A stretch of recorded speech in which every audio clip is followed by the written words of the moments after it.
Hi everyone, this is the read aloud for the Betsy Ross, the first U.S. flag close read. This is for Tuesday, okay? So again, we have some questions that we're going to look at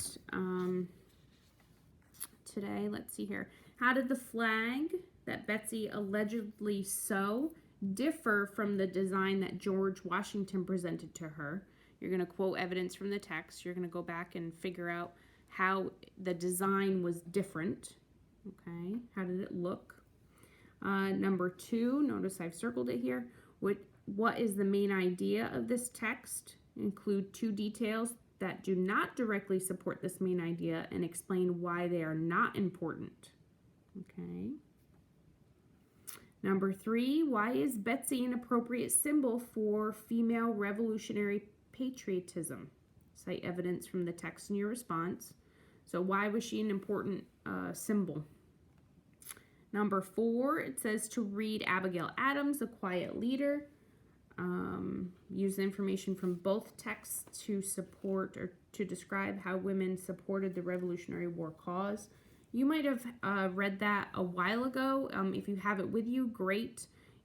If not, then when you go to answer this question, you're just going to use information from this text about Betsy Ross. Okay? Why are women important? And number 5, why do some historians believe that Betsy may not have sewn the first U.S. flag? Cite evidence or proof in your response. Okay. On the second set of questions, this talks about, at some point, all readers will come across unfamiliar words while reading a text, and a good reader will use context clues to figure out the meaning of those words and phrases. Okay. So you're going to look at words that might come before or come after, and then it gives you 2 words to look at. So it says here, Betsy wanted the flag to have 5 points so it'd be easier to manufacture. What is the meaning of the word manufacture? Highlight additional context clues using a pink highlighter. So you're going to go find that sentence, I believe, in your passage. This is other information that it gives us. You're going to look at context clues from later sentences, and then you're going to answer the question the word manufacturer most likely means. Okay. The next one says the U.S. flag's origins are not documented. In your own words, write a definition for the word origins. Okay, so again, you're going to find information about that in the sentences from the passage and be able to come up with a meaning for the word origins. There's one more question that says, Laura says that George Washington visited Betsy. So like folklore, like a tale. What does the word lore mean? Ooh, I just gave you the answer. Include the context clues that help you determine the meaning of the word. Write 1 synonym for lore. So if you wanted to take and put lore in dictionary.com and look it up, you also would be able to find a synonym for that word. Okay, so those are the 2 sets of questions you'll have to answer after you get done reading the Betsy Ross passage. All right, here we go. Betsy Ross did not become known as a patriotic symbol of the Revolutionary War until 1870. Stories began to surface that she had sewn the first U.S. flag in 1776. So that's about 100 years earlier. Historians cannot know for sure who sewed the first stars and stripes. They do know that Betsy had sewn flags during the Revolutionary War. Paragraph 2. Betsy was born on January 1st, 1752 in Philadelphia, Pennsylvania. Betsy became an apprentice to William Webster when she was young. William was an upholsterer.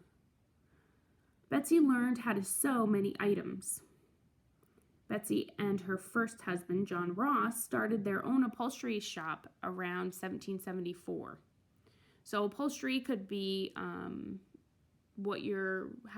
couches are made, how curtains are made, any type of like fabric that is used and sewn together. The next sentence says, Lore says that General George Washington visited Betsy a few years after her husband died in battle. He showed her the design that he and the Continental Congress had created. She allegedly tweaked the design. Betsy wanted the flag to be rectangular instead of a square. She also wanted the stars to have 5 points instead of 6.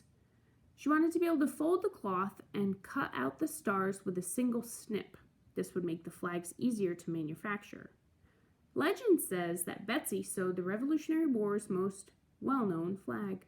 It is known as the Betsy Ross flag. It had 13 red and white stripes with 13 stars and a circle on a blue background. Betsy finished the flag around June of 1776, 1 month before the Declaration of Independence was signed. So there's a lot of context clues in there about the word lure, manufacture. I don't remember if origins was in there or not. Okay, so that'll help you answer a couple of those questions. The third paragraph, and the last paragraph, says a receipt was found that proved that Betsy sewed flags for the Navy. Receipts also exist that prove that other women were sewing flags. It is impossible to know who had sewn the first U.S. flag. Records of the U.S. flag's origins, there's the word, are not documented because flags were not considered national symbols during that time period. Many historians agree that there was a national desire for symbols of female revolutionary patriotism. What better symbol than Betsy Ross, who lost 2 husbands in war, sewing the flag that General George Washington presented to her. Betsy has even been immortalized in paintings by several artists which depict her meeting with General George Washington and her sewing the first U.S. flag. Betsy is a patriotic symbol of America, even though her story can't be proven. Okay. So again, when you get to that one question, you're only going to be able to answer number 4, just about Betsy. You should be able to answer the other ones pretty good. And then again, we went over the manufacturer, origins, and lore. All right. Any questions, please let us know in the comments. Thank you.